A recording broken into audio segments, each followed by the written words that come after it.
کیونکہ دعا زہرا کا جو بیان عدالت میں جمع کرایا گیا ہے اس میں یہ جو سیر فہرست، ایک تو مرکزی جو ملزمان ہیں وہ آپ کے سامنے ہیں، اس کے علاوہ جو 5 ملزمان ہیں، 6 ملزمان ہیں، وہ ہیں مین لوگ جن کا بار بار ذکر ہے اس میں۔ اور اس میں ایک اور اپڈیٹ ہے کہ اب جو پولیس چھاپے مارے گی ان میں وہ یوٹیوبرز بھی شامل ہیں جن کے نام جو ہیں اس لسٹ میں شامل ہیں، جو اس بیان میں شامل ہیں جو دعا زہرا نے جمع کرایا ہے۔ تو وہ بھی اپنی خیر منا لیں اور تیاری پکڑ لیں، کیونکہ سیٹ بیلٹ اب وہ باندھ لیں، کیونکہ جہاز اب جو ہے وہ اڑنے والا ہے۔ میں نے آپ کو پہلے بھی بتایا تھا کہ اسی بیان میں سے تقریباً 9 یا 10 کیسز اور ہیں جو منظر عام پر انشاءاللہ بہت جلدی آ جائیں گے۔ تو یہ بھی آپ کو میں نے اس کے اوپر بات کی تھی کہ اصل میں جبران ناصر نے ایک بیج بویا ہے اور پھر اس کے بعد جو ہے آگے شاخیں نکلیں گی مزید کیسز کی، اور وہ بھی انشاءاللہ پیر والے دن آپ لوگوں کے سامنے یہ ساری چیزیں آ جائیں گی کہ لاہور سے، کیونکہ اب سندھ پولیس یا پنجاب پولیس اتنی فارغ تو نہیں بیٹھی کہ روزانہ ایک بندے کی وارنٹ گرفتاری سامنے آئے، اور پھر تو وہ لوگ بھی سامنے آ جائیں گے جو بیٹھ کے والدین کی تذلیل کرتے تھے، مذاق اڑاتے تھے، اور بڑا انہوں نے تماشا لگایا، جھوٹا قرآن اٹھایا، ساری دنیا کو بیوقوف بنایا۔ تو وہ لوگ بھی انشاءاللہ اسی جو وین آئے گی وہاں سے ہتھ کڑیاں لگی ہوئی، تو یہ سارے لوگ وہاں موجود ہوں گے، کیونکہ جو نیا CDR ہے اس کے مطابق اب ان کا بچنا بہت مشکل ہے، اور بہت جلد آپ کو اب بہت اچھی خبریں جو ہیں انشاءاللہ پیر سے ملنا شروع ہوں گی۔ تو اب پیر کو جو ہے وہ تمام دلائل ہونے کے بعد جو ہے آگے پیش رفت ہوگی اس کیس میں۔ اور جہاں تک بیان کا جو تعلق ہے، جو بچی نے بیان ریکارڈ کروانا ہے، اور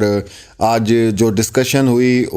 اس میں ہمیں پتہ چلا کہ 29 مئی جو ہے اس میں فرد جرم ان پہ ہر حالت میں جو ہے وہ فرد جرم عائد ہو جائے گی، کیونکہ اس میں یہ جو 2 کام ہیں بہت ضروری ہیں، اس کے بغیر ٹرائل چل ہی نہیں سکتا۔ ایک تو نور بی بی کی گرفتاری بہت ضروری ہے، اور تیسرا وہ جو 6 ملزمان لاہور میں بیٹھے ہوئے ہیں، انجوائے کر رہے ہیں اور مذاق اڑاتے ہیں، عدالت ان کو وارنٹ گرفتاری بھیجتی ہے، اور اس کے اوپر نہ پنجاب پولیس اور نہ سندھ پولیس کوئی کسی قسم کا سٹیپ اٹھاتی ہے، تو اس کی وجہ سے یہ ٹرائل جو ہے وہ لیٹ ہو رہا ہے، کیونکہ ان کے بیانات ہیں، ان کے ریمانڈ ہونے ہیں، اور پھر وہ ساری چیزیں جو ہیں منظر عام پر آئیں گی۔ تو اب اس کیس میں میرے خیال سے کچھ بھی نہیں ہے، 95% یہ سالو ہو چکا ہے، تمام حقائق آپ لوگوں کے سامنے آ چکے ہیں۔ دعا زہرا نے اپنے تمام بیانات جو ہیں وہ سامنے رکھ دیے ہیں، اور تفصیل سے ایک ایک چیز کو بتایا ہے کہ 16 اپریل سے اس کے ساتھ کیا ہوا، اور کس طرح ان لوگوں نے جو ہے اس کو ظلم اور زیادتی کا نشانہ بنایا۔ اس میں سارے کردار اس نے بے نقاب کیے، چاہے وہ یوٹیوبر تھے، چاہے وہ وکلا تھے، چاہے کوئی بھی تھے، نکاح خواہ تھا یا جو بھی تھا۔ اور جس طرح کہ آپ کو میں پہلے بتا چکا ہوں کہ تقریباً 30 سے 35 جو نیا CDR اور چائلڈ لیکس ہم لوگوں کے سامنے آئی تھیں، اس میں پتہ چلا تھا کہ تقریباً رائے خرم صاحب جو ہیں وہ 35 نکاح آلریڈی کروا چکے ہیں اس طرح کے۔ اور ایڈوکیٹ وسیم کو جو میں نے بیان پڑھا تھا اس میں دعا زہرا نے بتایا تھا کہ جب یہ رستے میں سفر کر رہے ہوتے تھے تو آگے گاڑی میں بیٹھ کے شبیر اور یہ بات کرتے تھے، تو اس نے کہا تھا یہ تو مسئلہ کوئی نہیں، ایسے نکاح تو ہم 500 روپے میں کروا لیتے ہیں۔ مطلب اتنے ایکسپرٹ ہیں ان چیزوں میں، ان کے لیے ٹینشن ہی کوئی ہے، 2 نمبر جعلی نکاح کرائیں آپ، اور بس 164 کا بیان ہو گیا اور والدین کے خلاف ایک پرچہ، اس کے بعد کر لیں آپ جو کرنا ہے۔ لیکن اب یہ نہیں ہوگا انشاءاللہ، اور ہم لوگ بھی اسی لیے مہدی علی کاظمی اور دعا زہرا کے ساتھ کھڑے ہیں کہ ہم نے انشاءاللہ ایک مثال قائم کرنی ہے، اور جب بھی کوئی اس طرح کا کیس ہوگا پاکستان میں تو دعا زہرا کیس کا ضرور حوالہ دیا جائے گا، ان تمام لوگوں کا حوالہ دیا جائے گا جو آخر تک اس کیس میں کھڑے رہے، ثابت قدمی سے اس کیس کو لڑتے رہے۔ کتنی چیزیں بیچ میں آئیں، کتنے لوگوں کو جھوٹا قرار دیا گیا، کتنے لوگوں کو فراڈیا کہا گیا، لیکن ہم اپنے موقع پہ کھڑے رہے اور اسی طرح چلتے رہے کہ نہیں، ہم ایک کاز کے لیے کھڑے ہوئے ہیں اور ہم نے اس کو انجام تک پہنچانا ہے۔ تو انشاءاللہ ان لوگوں کو بھی ضرور یاد رکھا جائے گا۔ باقی جی یہ آج کی اپڈیٹ ہے، اور جو سب سے زیادہ خوشی کی بات اور اچھی بات وہ یہ تھی کہ دعا زہرا نے اب عدالت میں بولنا شروع کر دیا ہے کہ اب اس کیس کو منطقی انجام تک پہنچائیں۔ تو اس نے ثابت کیا ہے کہ ایک بہادر باپ کی وہ بہادر بیٹی ہے۔ انشاءاللہ جیسے مزید کوئی اپڈیٹ ہوتی ہے تو آپ کے ساتھ ضرور شیئر کریں گے۔ اپنا اور اپنے پیاروں کا خیال رکھیں۔ اللہ حافظ۔ دیکھیے، جب سے بچی واپس اپنے والدین کے پاس آئی ہے گھر اور اس کو موقع ملا ہے، کاؤنسلنگ ملی ہے، ایک بہتر ماحول ملا ہے، اعصابوں پہ قابو آیا ہے، حقائق کا پتہ چلا ہے، قانون کا پتہ چلا ہے،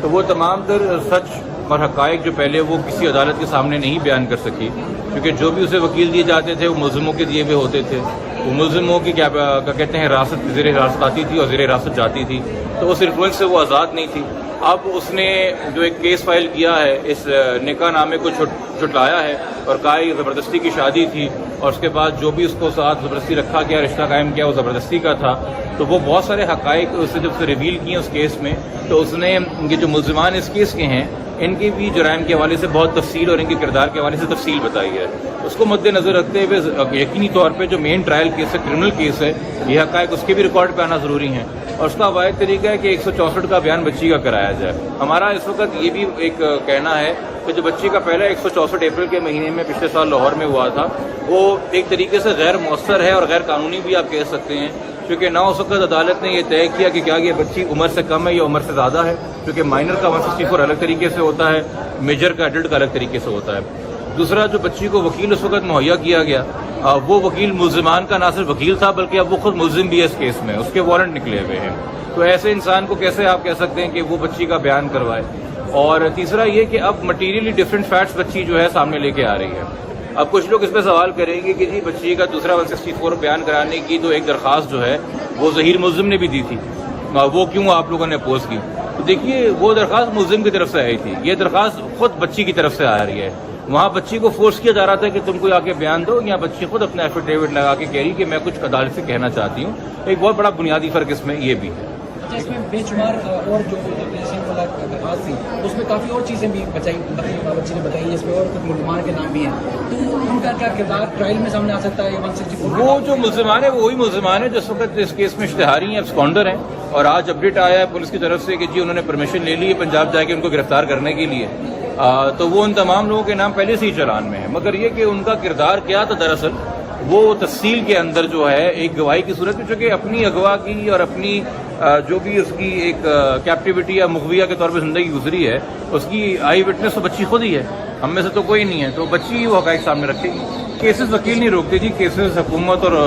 پولیس روکتی ہے۔ کیوں نہیں روک پا رہی؟ آپ کے خیال میں جتنی بھی کیسز کا آپ ذکر کر رہے ہیں اس کے اندر آپ کو حکومت اور پولیس بہت ایکٹیو نظر آئی تھی یا ہم نے ایکٹیو کیا تھا؟ ایکٹیو کیا تھا، تو پھر جب وہ خود ایکٹیو نہیں ہوں گے تو یہ کیسز ہوتے رہیں گے۔ جس دن پولیس اور چائلڈ پروٹیکشن اتھارٹی کے محکمے اور سندھ حکومت جو ہے اور ہماری عدلیہ خود ہی ایکٹیو ہو جائے گی، یہ کیسز ہونا کم ہو جائے گی۔